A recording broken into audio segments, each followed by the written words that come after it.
going on? And welcome to the Royal Figure Show. This right here, we had to go to Indy so you can hear Kelsey Mitchell's explanation of why the Indiana Fever lost 78-74 to the Las Vegas Aces. Their second loss against the same team. Let's get right into it.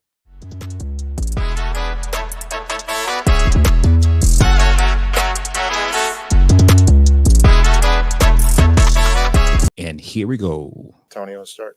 Recording in progress. So that Vegas team's going to be the only group you guys don't take down this year. What was it about them that was such a tricky matchup throughout the year?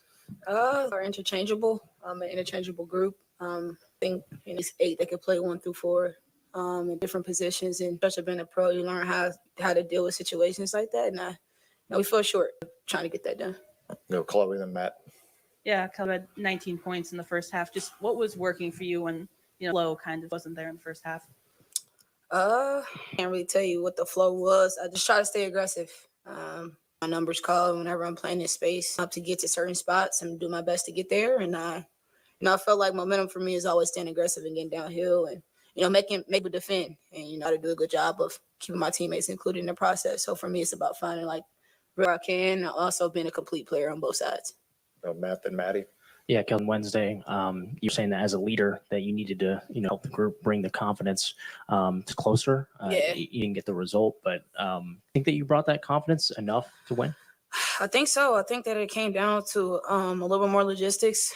For us, it's about, experience something that we haven't experienced before tonight. And I think that, realize it as fuel for the playoffs, but I think that this was a good, right direction considering how history says about us and playing Vegas. I think we made a lot of great steps today. Go Maddie, then we'll go Lou. How do you think in a game like this, how do you stay mentally sharp or poised when it feels really back and forth, kind of roller coaster? You're down 13 at one point. Yeah. You come back and tie it. Yeah. I think for one, you got to be a competitor. I think that's just a part of the game. 2, I think for us, we stay poised enough to get back in the game, and it just goes to show what kind of group you're dealing with.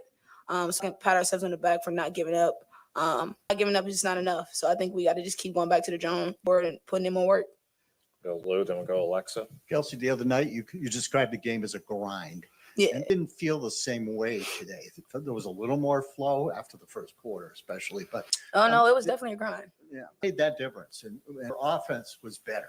Yeah, I think that we did utilize our film session yesterday, time where we can be effective on both ends of the floor.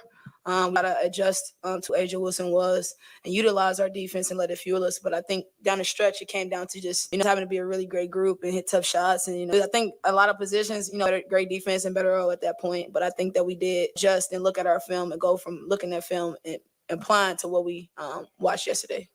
Alexa. Kelsey, you guys have been talking about this being almost like a mini playoff series for you guys to prep for down the road. If that in mind, what do you feel like this group can take about what it takes to down a top team and really execute really good squad? I think a sense of focus. I think that we could tap in a little bit more defensively, and I think the discipline on both ends of the floor will help. These smackdowns, being in the right position, on personnel. I think all that plays a part into playoff team and making a playoff run.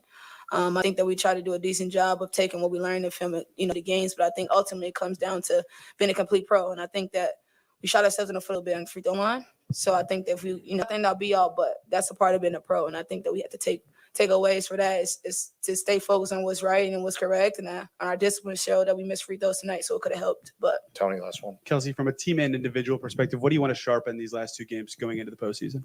Oh, man, I think if we could stop trading baskets, so to speak.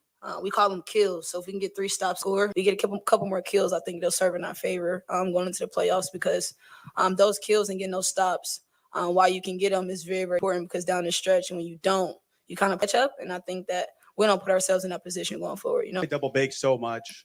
And there you have it with Kelsey Mitchell. Some of her thought processes in losing against Aces all this season. Let me just tell you this. Aces is a very good team.